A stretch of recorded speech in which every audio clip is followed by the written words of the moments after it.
The Civil Liberties Organization and over 40 affiliates have threatened a statewide protest if Inspector General of Police Kayode Egbetokun does not withdraw officers from the 23 local government councils in Rivers State.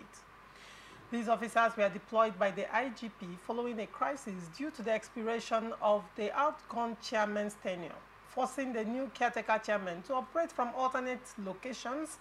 CLO's South-South Zonal Chairman, Comrade NFR George Will, criticized the police presence as demeaning and issued a 7-day ultimatum for their withdrawal. Similarly, the Nigerian Union of Local Government Employees demanded police vacate council premises, emphasizing the need for workers to access their offices. Additionally, former Deputy Speaker Prince Chibudom Muche urged Rivers youths to avoid violence amid the political crisis and expressed support for President Tinubu and FCT Minister Nyesom Wike. He commended Wike's infrastructure contributions and called for support for the Tinubu administration. Various political groups reaffirmed their loyalty to Wike and Tinubu, highlighting Wuche's legislative contributions and ongoing efforts to develop the Ekpeye community.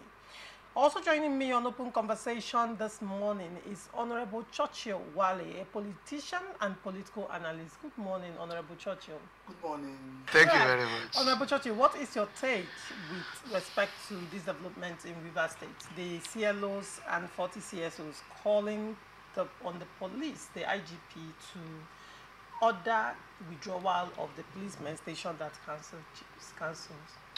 Thank you very much. Everybody knows that it is better to judge matter for 100 years than to bring a crisis that might take souls. What the police is doing right now is to prevent the war that would have shedded so many bloods. So many persons would have died if not for the police taking over the councils. I will say it without no excuse from any man that the IGP has done what I never expected from him. The IGP has rescued Rivers State from bloodshed. What is happening now, it is what everybody is surprised that police wouldn't have done this.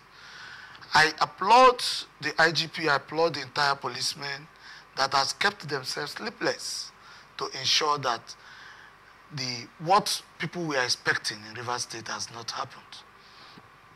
Now, the persons that is expecting the police to vacate the councils, are they anticipating the war? Are they anticipating that Rivers State should be in crisis? Are they anticipating that houses should be burnt in Rivers State? Are they anticipating that this Rivers State, our own Rivers State, should be declared state of emergency? Because with the pressure I've seen from the right and the left side, I've seen that, yes, that the governor himself, for making the appointment he made, he knows too well that he has made the appointment at the wrong time. And too well, we know too well that the state is on high tension is on high tension, and we wouldn't like anybody to advise us wrongly to make mistakes. As it stands now, the IGP should continue with what he's doing to ensure that the police takes over the premises of the local government until the court judgment declares who is the rightful possession of the council. Right. It might be from the Supreme Court.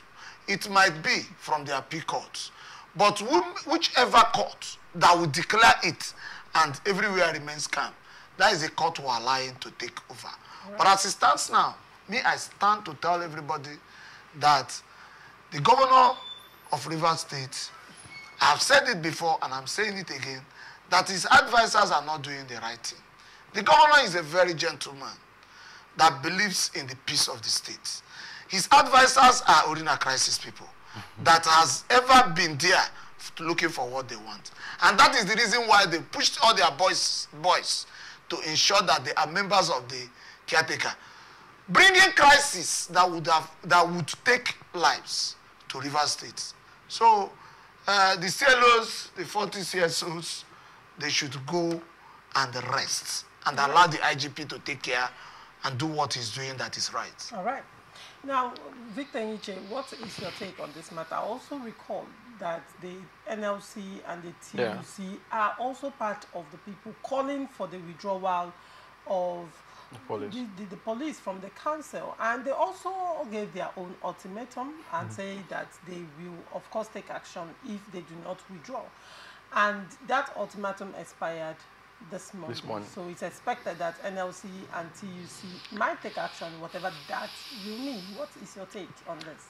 Well, honestly, I mean, I want to, join in what he said in terms of commending the police for, in a way, maintaining decorum, because if it hadn't been for the involvement of the police, I am sure that the crisis would have gone above what it got to in terms of violence. There would have been more physical confrontation than we had. But on the other part, I think as Nigerians we are misunderstanding our responsibilities as citizens. The day before, I think the public holiday before, when we had that main issue where people went to the council, said they are going to take back the council, I was very irritated. Because I asked myself, take over from who? It's a physical property. It's a public holiday. You're going to take over a public property on a public holiday, first of all. So I felt that had undertoning intentions for crisis, that people had intentions that, were not obvious, but they had other intentions to cause crisis. But my happiness is that it did not happen as, most persons envisaged. So on the part of, resolving or checking whether the police, what the civil agencies are, Labour and NLC are saying, I would have expected if before this time, 1 year ago, I had these people come out to, hold the local government chairman accountable for their actions and the things they were doing, I would have said, okay, this is what they are used to. But for me, this call down is a noise. As far as, yes, it's a complete noise, because this thing is simple. We have an institution, we have a rule, we have a constitution that guides our operation as government. It says when the tenure of local government, that's why in part I blame the governor, His Excellency, because as a governor there are rules. I understand people talk about how it has been happening. The fact that it has been happening doesn't make it right. It is unconstitutional, and we all know it. But because before now we had the State House of Assembly in the pocket of the governor, there's no complaint. Nobody challenges it. Mind you, these are the people that are supposed to check and balance the activities of the executive of different arms of government. But because over the years we've had in quote, rubber stamp assembly that works in hand with the governor, that anything the governor says, that is what they agree with. So it's like there's been no check and balance. So the institution that's supposed to check this has been abused. The governor, rightly, for me, is the #1 culprit for the crisis in this state as it concerns the local government. Because if the elections were conducted, even if not conducted, but commit research to initiate the process, I'm not sure that first of all, the Martin Amelo-led assembly would have even initiated the act of extending the tenure of the local government chairman. But the government failed in its constitutional responsibility to do that. That enabled the crisis to start.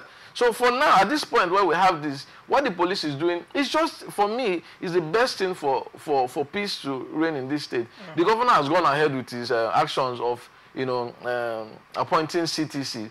The outgoing chairman has said they are still there.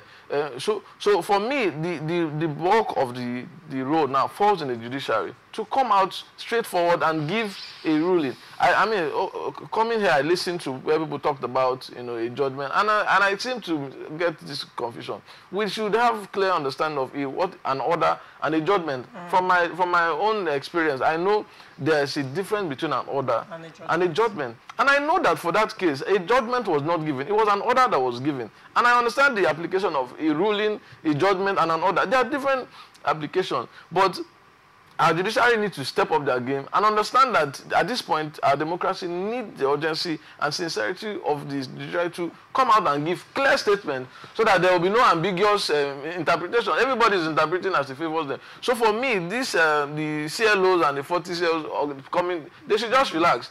because the police is doing what, you know, any reasonable what they are, yes, what they are supposed to do. To safeguard lives and property.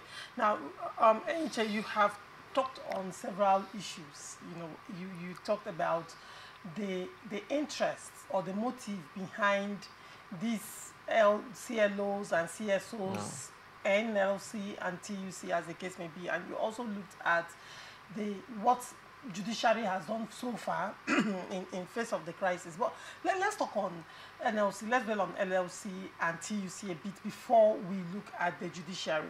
If you recall, NLC and TUC have been clear about their stance with regards to supporting the governor from day one, particularly when the governor paid the 100,000 naira Christmas bonus to civil servants.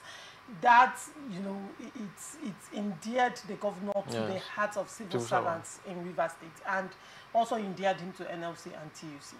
Now, moving forward, during the May Day celebration, the governor also gave the organized labor approximately 100 million naira, and that further endeared him to them, you know, as the case may be.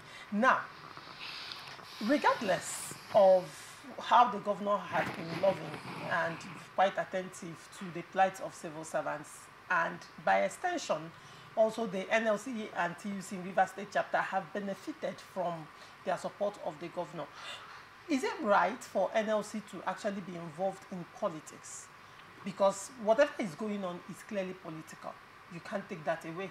It's purely political. Now, the council that has been, you know, shut down and taken over for now by the police, and their reasons were clear, to safeguard the property and also the lives of people. The civil servants not going to work, the council civil servants not going to work.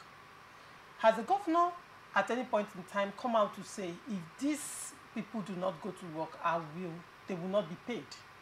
Because, I mean, that is where NLC can start agitating, and Rivers people will be like, okay, this is for the welfare of civil servants. Are civil servants, were civil servants at any point reported to be part of the people who were killed in this crisis? We've not gotten that information yet.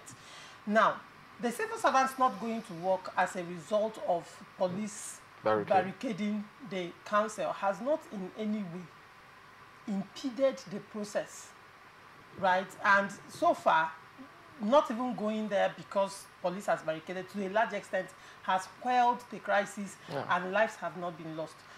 One would wonder, what is the agitation about?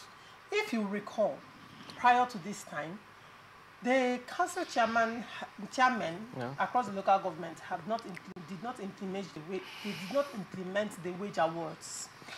And at no point in time did NLC or TUC in Rivers State come out to scream. Even the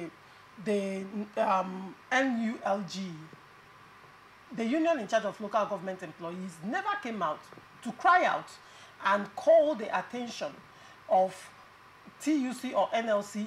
At no point has these unions come out to speak against their people, the civil servants, not receiving wage awards and the wage awards not being implemented. These are the foremost concerns of NLC and TUC in Rivers State chapter. That has not been done, and suddenly they are giving ultimatum for council chairmen to vacate on the ground that the civil servants are not going to work. You know, you've actually said a lot of, you know, important things, and to add to those important things, I want to ask, because I might not have that. Are you aware that of the implementation of the 30,000 minimum wage in Rivers State by the Rivers State government? The governor? Yes. Insisted that. Like, has it been done in Rivers State? Well, the governor is paying the council. No, I'm saying I'm saying the Rivers State civil servant. Are we collecting 30,000 minimum wage? Yeah, well, I'm not in the. Yes, I also don't. Yes. They recently, I think, when the governor started paying himself. Before all of this crisis ensued, just like you mentioned, we had the wage implementation. We have the most local government, activities, being very mediocre. Just like you mentioned, I don't think I saw at any point where Norgay or any of these guys, came out to protest that this thing is not being implemented, this is not being done, this is not being done. However, the responsibility of the union or union of this sort is to project the interest of the collective workers or the people in the union. And I don't think you and I agree that they've not done that effectively. So if to them this is the best way they can project, protecting the interests of the staff, just like you mentioned, something that has, prevented crisis from happening, destruction from happening, how is that something you should protest against? If there's a protest, shouldn't it be that the state government should conduct an election so that they can have a working government? Shouldn't that be what shouldn't that be what the union should be protesting, for?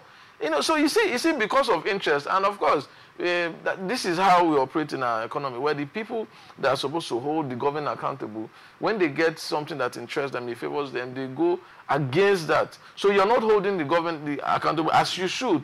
Rather, you're trying to enable some of the actions of the government. Now, the reason for the union, for me, should have been a proper working system of the local government, which is not being done. If a caretaker committee is there, and from what I heard, some of the workers are also part of the committee, even though unconfirmed, I can't, categorically confirm that, but I heard that. So my question is, does it ensure for smooth running of these LGAs when you don't have a properly elected council committee?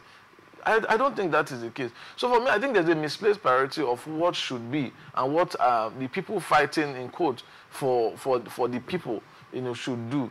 Whatever they are doing should be sincere and genuine. You're not fighting for your interest, but for the interest. But I don't see that happening. Unfortunately, what I see is hypocrites coming out, as long as it's going to favor them or they have something to benefit, they come out and scream. And that is not going to ensure we have, government being held accountable. For me, one of the major cries that I spoke to somebody in my local government, we were talking, and he was seriously emphasizing on how local government chairmen should go. And I say, I agree with you that they should go. I told him, do you know that it will benefit the local people more if an election is held than what is happening?